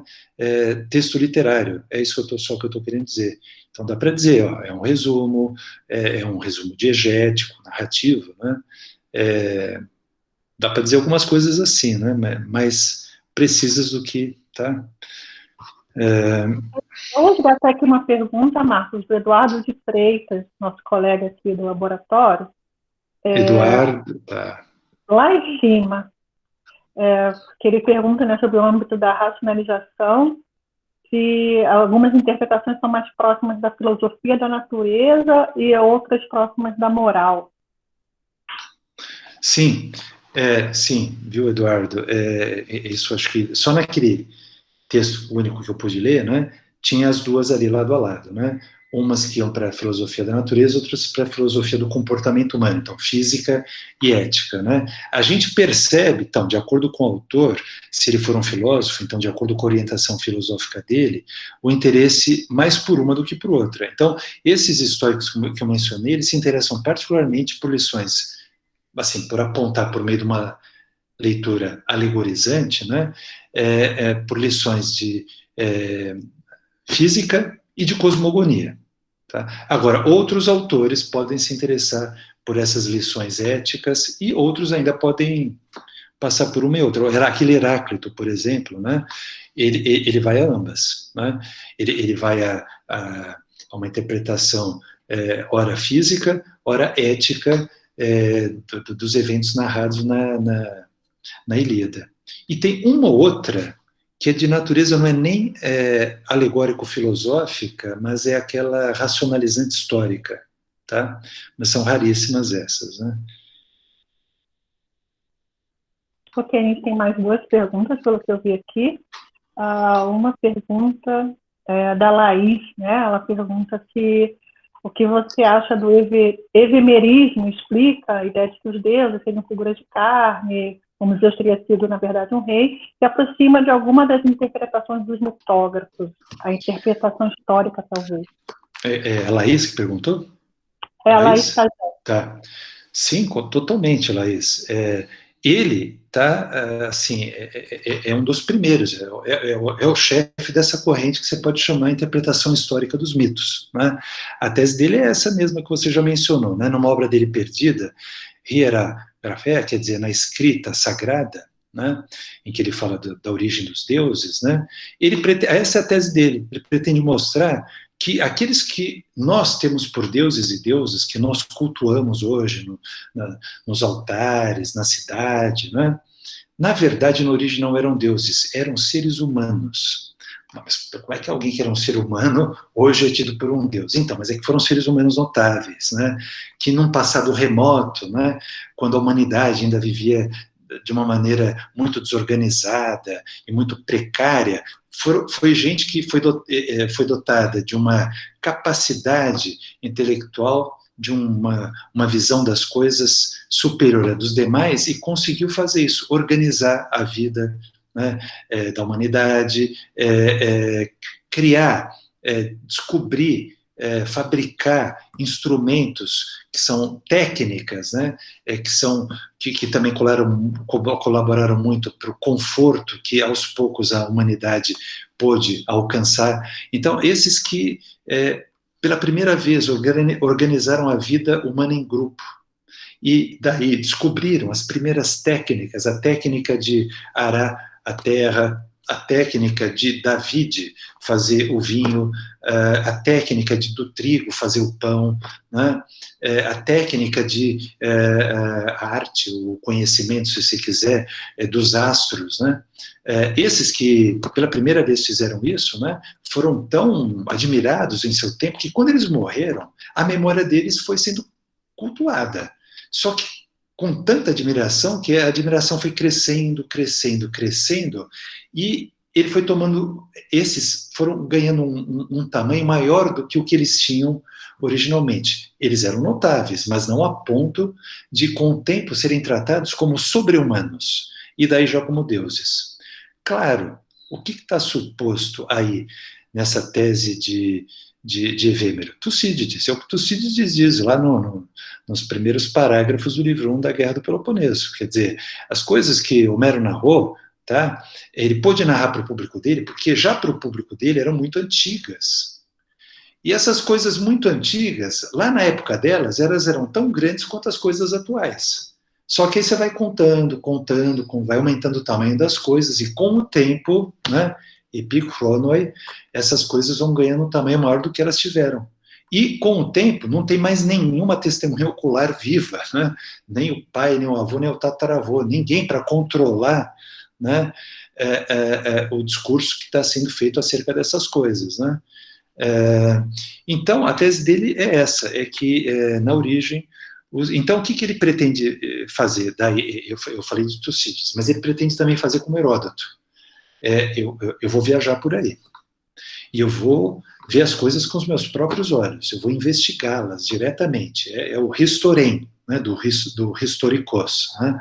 Eu vou fazer história, eu vou investigar, e então ele vai narrando e vai dizendo assim, olha, eu estive em tal lugar, onde eu encontrei o túmulo de Zeus, né, o sujeito chamado Zeus, né, foi um governante, né, e aí eu descobri quais foram os feitos dele em vida, que foram tais, tais e tais, né, os filhos dele, né, e o túmulo dele, aqui jaz Zeus, né, e depois eu fui a outro lugar, onde tinha o túmulo de Apolo, né, também um sujeito chamado Apolo, né, e também os feitos, ele narra os feitos desse sujeito em vida, né, que foram notáveis, né, e por que depois, posteriormente, ele veio a ser tratado como um deus, e um deus que tem aquelas características que o deus Apolo tem.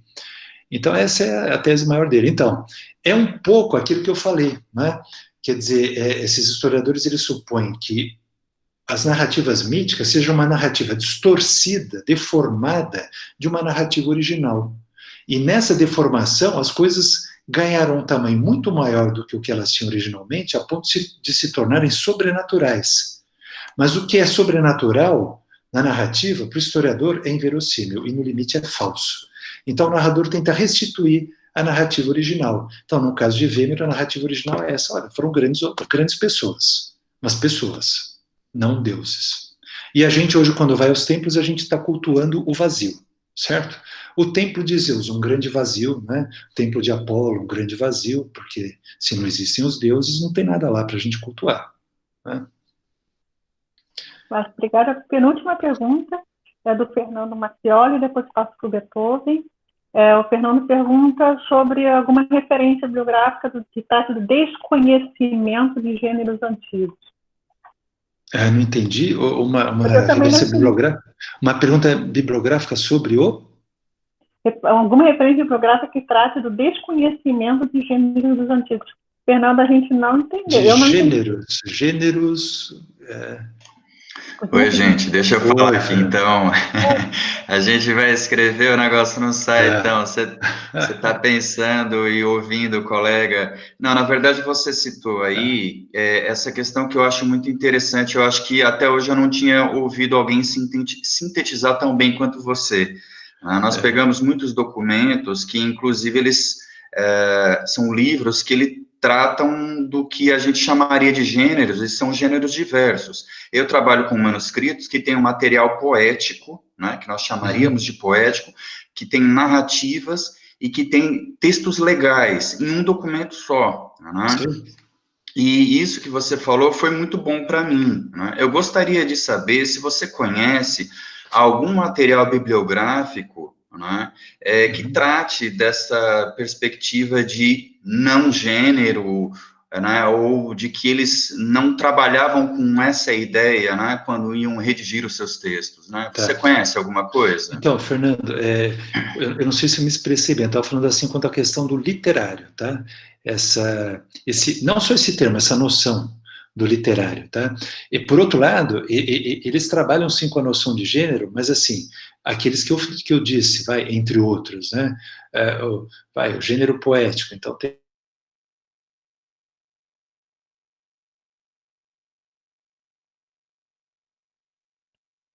Ele volta. É uma pausa dramática que ele fez agora. Só vai ter que avisar ele que o trecho grande do que ele respondeu a gente não escutou. Tá bom. Tá bom. Vamos saber que é para todo mundo, que às vezes da outra vez eu achei que fosse só para mim. Mas não. Fernando, você congelou nosso palestrante. Mas que coisa. Foi você que fez eu abrir o áudio. Agora ele caiu, deve voltar também. Mas, de qualquer maneira, eu aproveito enquanto ele está em off para fazer a divulgação para a semana que vem. Tá? Semana que vem a gente não vai ter LEC-UF na quarentena, mas a gente vai ter o 3º simpósio do nosso laboratório. Oi, você ficou congelado. Deixa eu só terminar aqui, já comecei rapidinho. A gente vai ter o 3º simpósio e também vou fazer um anúncio da nossa atividade do fim de semana. Então, Marcos, por favor. Tá.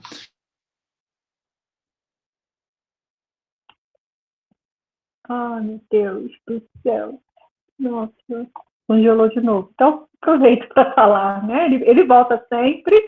A gente vai ter o nosso 3º simpósio semana que vem, né? O LEC-UF, o Laboratório de Estudos Clássicos. É um laboratório bem recente, está no nosso 3º ano. Nós vamos ter 2 mesas, a primeira mesa no dia 11 de novembro, às 14 horas, às 15 horas, quarta-feira, mesmo horário, uma mesa redonda que vai ser mediada pela nossa professora Glória, e tem a participação do Rafael Brunhara, lá do Rio Grande do Sul, que vai falar sobre afetividade, Marcos está falando aqui comigo, sobre afetividade na poesia arcaica, na poesia antiga, e o Guilherme Nogueira, que vai falar da afetividade nos filósofos. Por favor, Beethoven, fala da segunda mesa e Renata depois fala da...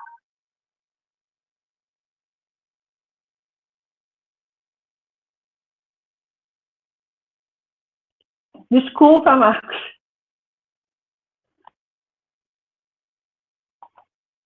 O seu áudio. Abre o microfone. Desculpe. Ok, desculpa, Marcos. Não sei o que aconteceu, acho que... Essa pergunta do Fernando é congelante. Ô, Fernando, essa pergunta, né? Eu não vou mais falar dela, pronto. Legal. Beethoven, por favor. Obrigada, Fernando, mais ou menos, tá? Beethoven, por favor.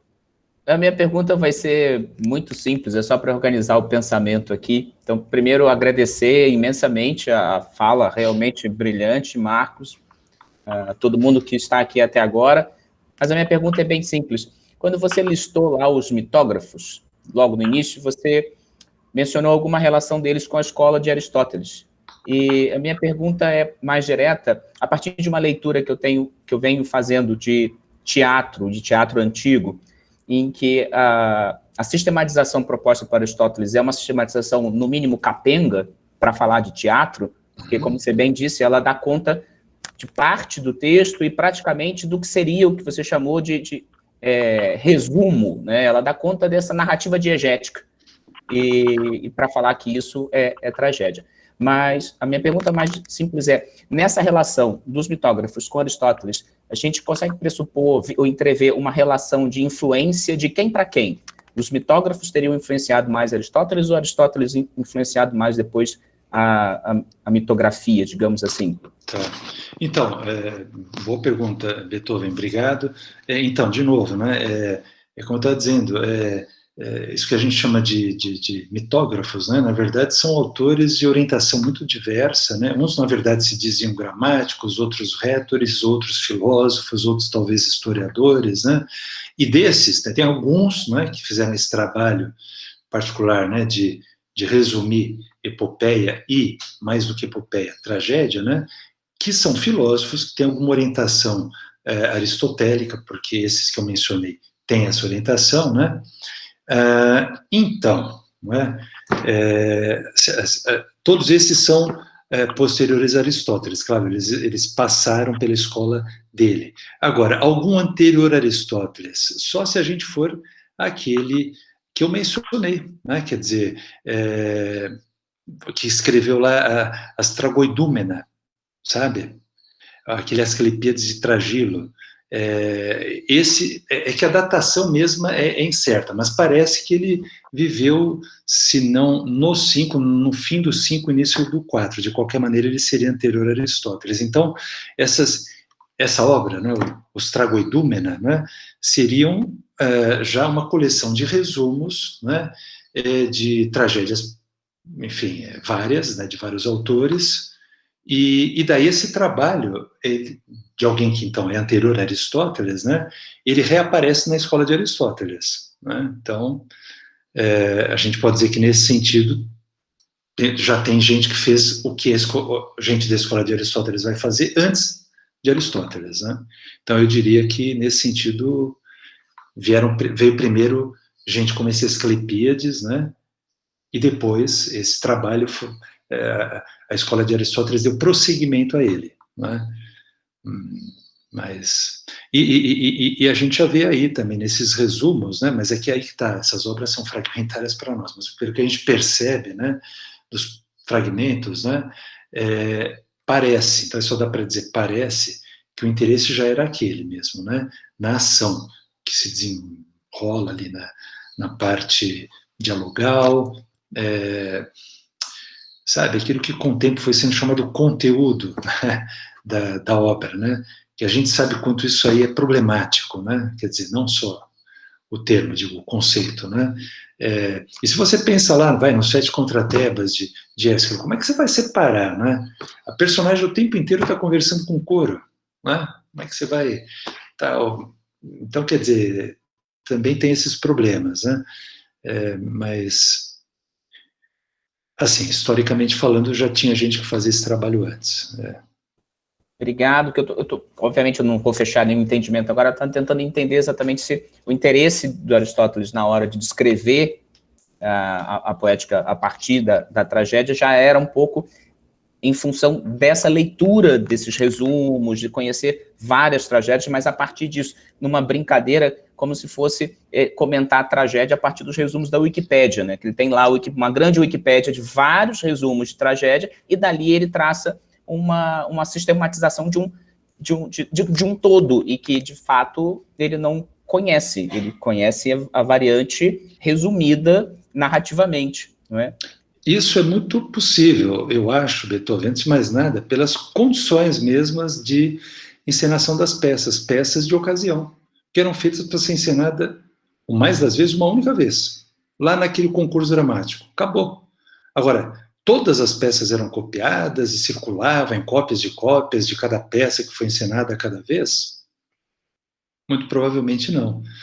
De modo que eu acho que é isso. Às vezes a circulação da peça ia mesmo por...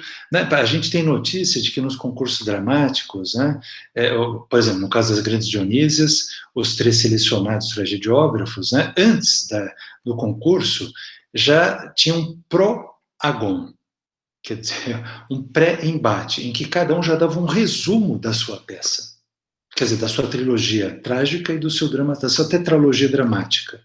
Olha só, já estava na prática do próprio autor, né, já oferecer um resumo, né, para o público já informado ao assistir ao concurso dramático, né? Então, e levando também em consideração isso que eu disse, quer dizer, as peças, puxa vida, né? Várias que iam sendo produzidas ano após ano, né? Elas eram, não raro, encenadas uma única vez, né? Quer dizer, lá no século V era assim, não? A gente tem notícia dos persas de Ésquilo que foram reencenados, eu sei, mas então são justamente exceções, né? Então, quer dizer, como é que essas peças circularam? Foram todas copiadas? Provavelmente houvesse isso, né?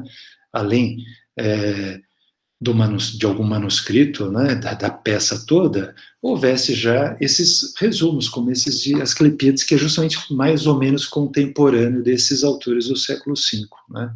Então, pode ser que daí, na sequência, já no século IV, as peças já subsistissem como, não todas, eu estou dizendo, mas algumas delas como resumos. Né?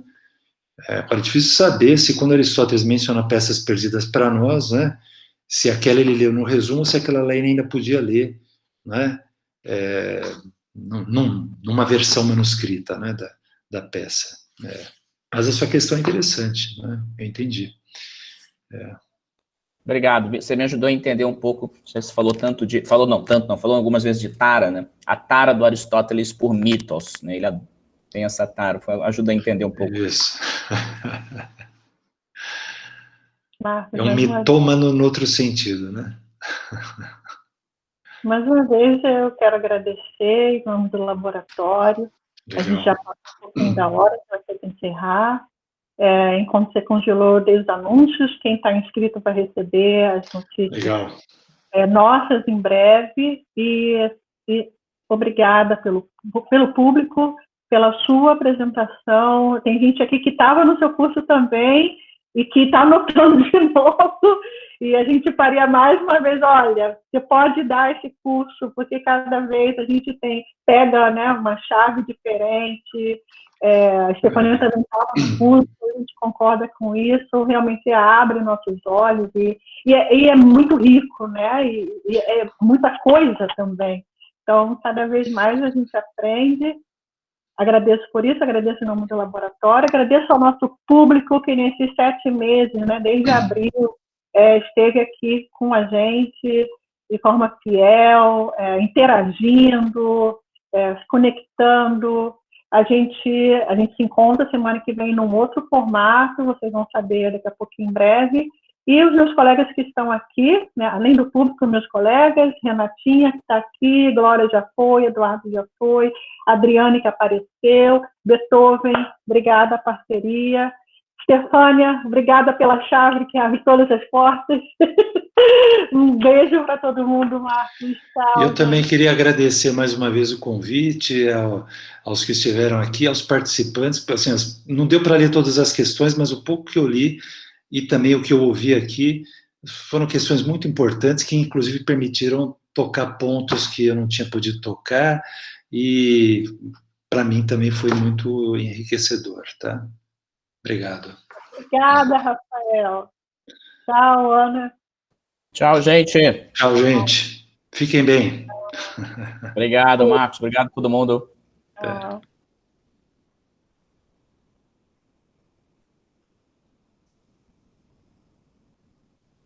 Obrigado, Juliane. Obrigado, Ana. Tchau, tchau, tchau, gente.